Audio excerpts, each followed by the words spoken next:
I'm GSO. Hello. The following is a descriptive list of ways in which Black Americans in particular voluntarily and often enthusiastically support, finance, build up, and otherwise contribute to their own exploitation in the US, be it sometimes unknowingly. Now, this list deals specifically with exploitation and not necessarily persecution or destruction. I have an entire series of deep dives that deal with those, and periodically I post snippets of those. I've categorized this issue into three main actions that Black Americans do either individually or collectively that ultimately contribute to their own exploitation. The first being what and who Black Americans choose to finance. There are a few ways for people to cope and navigate society when they have been historically and systematically robbed of their self-esteem in different ways, such as financial difficulties, public humiliation through media, and a public perception of a history that centralizes and fixates on only persecution and victimhood, which creates an inferiority complex riddled with feelings of shame, anger, self-hate, apathy, and discouragement. And so one of the ways for people suffering from this lack of self-esteem to cope is by giving high prioritization and fixation on their public perception and reputation. And in a runaway late-stage inhumane capitalistic society such as that of the US, this can be done by portraying and flaunting an image of wealth to others. And this is most often done through so-called high-class brands. So buying or renting luxury cars, luxury watches, clothes from top fashion houses, and overpriced sneakers, which by the way is probably the most perplexing things to spend so much money on, because unlike many other clothing items, shoes are bound to get damaged and worn out much sooner. And they have these spending habits despite not truly being able to afford them in the grand scheme of things. While people are free to spend their money in whichever way they wish, they should be made cognizant of the negative results of these habits and why they even have these habits in the first place.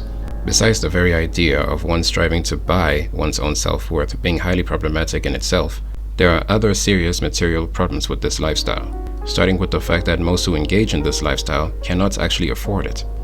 In their minds, from the moment they begin receiving an income of any sort, they overestimate their actual finances, do not budget well, and prioritize unnecessary purchases and investments, and the result can be as bad as falling behind on important payments, which can straight up lead to homelessness or even jail for tax evasion.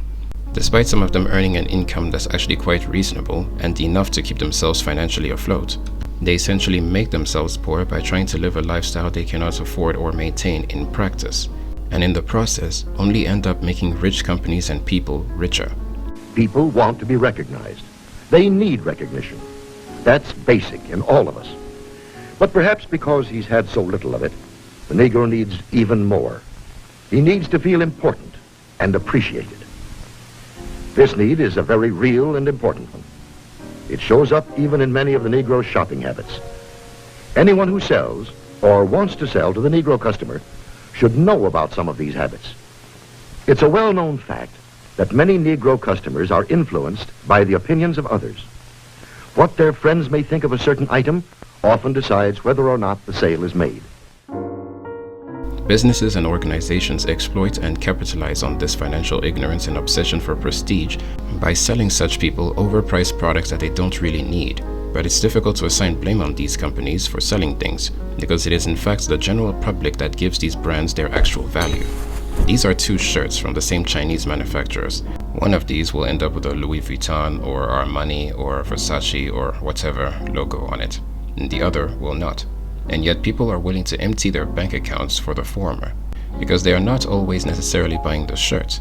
They are in fact buying the means and ability to impress other people and thereby increase their self-esteem. They believe that they can escape the status of being a second-rate citizen in the United States of America through wealth and an image of wealth, basically through capitalism. To a person who has internalized this degrading perception of themselves and others like them in their so-called race, public perception becomes very important to them. Living a life of dignity is in fact important to everyone. But again, the US has systematically and historically robbed Black Americans of this dignity. Also bear in mind that this low self-esteem does not always present itself through timidity. Very often, it also presents itself in trying to put other people down or competing with others to be better than them in some way. All of this is worsened by the fact that if one truly had the desire, one could use that money to help fund orphanages or war-stricken communities or soup kitchens, or even invest in themselves by saving enough to own property under their own name. Or, if they're so inclined, can start a business or go to school. But instead, if people are to donate something, it will usually be to a celebrity or public figure who already has a whole lot of money. or they'll give much of their income as offerings to their church, never stopping to question the fact that their pastor owns multiple houses and cars. Or they'll spend all of their money on Beyonce or whoever else's new overpriced merchandise, showing support to someone who doesn't even know they exist and is milking their fan base for everything they have. And of course, the worst part of all of this is that many of these people have children and spend the bare minimum on them while trying to finance their senseless lifestyle. The second issue is what Black Americans offer their services and labor towards. This is done in several ways, whereby you have artists who don't own their own work and are being scammed out of their earnings, sportsmen who suffer lifelong injuries only to be told that they do not qualify for settlement claims for CTE because, being black, they do not have the same level of intelligence or cognitive function as white people, and are always doing the hard work and making money for the industry on the field, but are hardly ever chosen for or promoted to the position of coach. But of all the possible bad options for service and labor, the absolute worst and most senseless is for Black Americans to join the US Armed Forces. Black Americans have been used as cannon fodder for wars and conflicts waged by white Americans literally since they were still enslaved, until this very day. But to understand the greater issue in this, and I can't believe that this still needs to be explained, the United States of America have very often not been the good guys in most of the wars and conflicts they've started or involved themselves in. Even today, after American troops directly participated in the Nusayrat refugee camp massacre in June 2024 that killed over 200 Palestinians, average Americans still support their military and think that they are the good guys, because they have actively and strongly been indoctrinated into believing that they are the good guys. And this indoctrination is so real and strong that you still find many pro-Palestinian individuals who still say absolute nonsense like, "Thank you for your service" to military personnel, or "My father served his country." Newsflash, your father or mother or uncle or brother or whatever else was out murdering and sniping civilians. They were serving nothing but bullets, grenades, death, and suffering to non-Americans overseas. People have this impression because the US media is made to constantly feed the US populace images and stories of the crimes and injustices of other nations' governments in order to deflect from their own government's fascism and cruelty to non-Americans and even their own citizens, and to manufacture consent among the populace to support wars that the US only involves itself in to expand the US empire or to control strategic or mineral-rich parts of the world, or because the multi-billion-dollar weapons industry lobbied the government to vote on going to war, or, as is often the case, all of the above at once. We're rightfully shocked at Israel's bombing of civilians of their neighboring countries, but people are not shocked enough at how the US has been committing genocide and directly targeting civilians since before it was even called the United States. Often, when black people are criticized for fighting for the United States or joining the US Armed Forces, considering the persecution that the US system and society inflicts upon them, some people rebut that they were drafted and forced to do so. This is a half-truth. While it's true that in many wars, citizens were given an ultimatum between joining or incarceration, or black people joining to earn an income to provide for their family due to high unemployment among black Americans, this has not been the case since 1973. That's 2 years before the Vietnam War even ended. Since then, the US Armed Forces has been a fully volunteer military, and black Americans tend to enlist in droves, usually in the pursuit of educational, financial, or career benefits. While only being 14% of the US population, they make up 21% of the US Army, which is almost double the amount from other non-whites. Now, besides contributing to the destabilization, destruction, massacre, pillaging, resource theft, and even genocide of other people, they even end up destroying themselves by joining the US Army, especially during the Vietnam War, wherein black people were heavily used for combat position in the deadliest parts of the fighting, only for them to lose their lives for a war they should never have been a part of in the first place and ended up losing anyway. Today, black Americans tend to show a preference for non-combative roles, which has contributed to their overrepresentation in several military roles, except for the important decision-making ones among generals, wherein they are underrepresented. Black Americans also face discrimination and racism within the armed forces by their fellow servicemen and commanding officers. They also have post-service issues such as lifelong injuries, amputations, disabilities, trauma, and mental disorders that can prevent them from successfully reintegrating themselves into society or even becoming a danger to those around them. Other consequences, like the cost of being away from children and spouses, are factors that lead to many divorces among those in the army. And of course, there is the matter of not actually receiving the benefits that many of them try to get by enlisting in the first place. While many veterans do stay above the poverty line, many also don't. with over 1.5 million veterans living below the US federal poverty line. But even if they do get all the benefits they wish for, this would have been gained and achieved through their contribution to an imperialist, oppressive fighting force that's ruined the lives of millions of people around the world. And what's worse is that many of these Black Americans who joined the armed forces truly do so out of a delusional feeling of patriotism, with the same brainwashed rhetoric they've been fed their entire lives. That the US is the greatest country in the world, that they are fighting terrorists, that they are spreading democracy, that they are protecting their loved ones back home from a friggin' invisible, non-existent threat, that they are keeping the world peaceful, and all sorts of other absolute garbage that they've heard in different forms of media, such as movies, especially those stupid Marvel movies, the news, in classrooms, in children's cartoons and books, and even in history media, where the narrative has been made to highlight the worst aspects of other nations and the best aspects of the United States, sometimes even based on inaccuracies in both regards. Kissing up and brown-nosing to the point of putting their literal lives on the line for a country that hardly considers them legal citizens, and keeps a huge percentage of them in prisons for slave labor, kills and brutalizes the ones who are not in jail, prevents the ones who manage to get office jobs from holding any significant position in their companies, redirects public funds for schools that have too many of them in it to schools with all the white kids, and other forms of injustices that are brought upon them. And remember that in the military, people are not told why they are fighting and killing people. They are taught how to fight, how to kill, and how to survive. The details of the actual situation and what they are actually trying to achieve are sometimes not privy to even the Secretary of Defense, him or herself, and are only truly known to the parties who decided and gave him or her their orders, which include the Commander-in-Chief, aka the President, and the billionaires who lobbied for the US's many armed forces to be put to some use.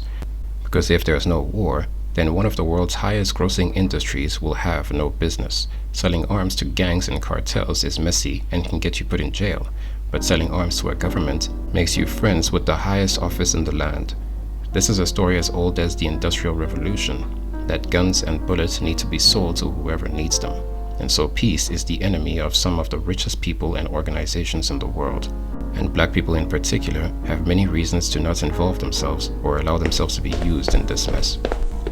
The third and final issue in this list is who Black people choose to advocate for or support. Besides supporting bad influences on the youth, bad habits, bad beliefs, criminals, and even those who are actively destroying particularly Black communities, I'd like to focus on the support for people who pander to Black people only to exploit or betray or do nothing for them afterwards, and in some cases, make their situations even worse. In an obsessively capitalistic country like the US, everything can be resolved with just dumping money into it and calling it a day. Someone dies at work due to safety negligence on the company's part? Cash settlement. Cop leaves an innocent civilian paralyzed after shooting them for no damn reason? Cash settlement and paid leave for the cop. Mega corporation polluting a river for the local community? Bribe community leaders into shutting up, pay the city some cash, and continue polluting the river more discreetly. So when the Black Lives Matter protests were raging, several companies and public figures knew that it was positive PR time and began donating a bunch of cash into the Black Lives Matter organization, not realizing that they were donating to a separate company with a similar name. Besides that, the actual Black Lives Matter organization that did receive millions in donations ended up mismanaging those funds. This is a similar trend with not just organizations, but also celebrities and politicians. An organization or non-Black person says something even remotely resembling support for Black American communities, and they immediately have an entire host of Black Americans basically rushing to their feet with support, donations, praise, and loyalty. This is of course not exclusive to Black people. Any oppressed person or people tend to be desperate for support and for someone to help them and see their pain, even if they will not admit this desperation. And so when you have organizations and people claim to work for Black people will be willing to believe them because they so badly want it to be true. But the problem is that until these people and organizations actually physically do something to solve problems in Black communities, Black people must proceed with caution, observance, intelligence, and clarity of mind and set a clear standard for these supposed pro-Black entities to meet. What will they actually do for you? How will what they will do benefit Black people? And when will they do it? Once their answers satisfy the people, then questions such as, what can we do to help? What will this endeavor cost? What will happen if you don't fulfill your claims, such as giving a refund, can be asked.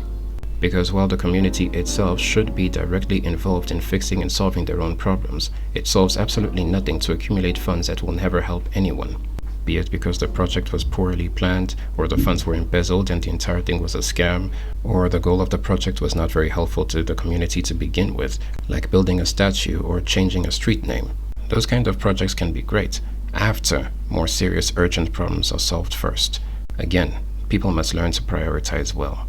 But instead of this, we have people like Kamala Harris, who clearly and unequivocally said, listen, the reality also is this. Any policy that will benefit black people will benefit all of society. Let's be clear about that. Let's really be clear about that.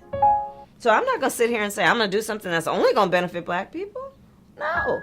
And is a self-described person of South Asian descent. I stand before you as the first candidate for Vice President of the United States of South Asian descent.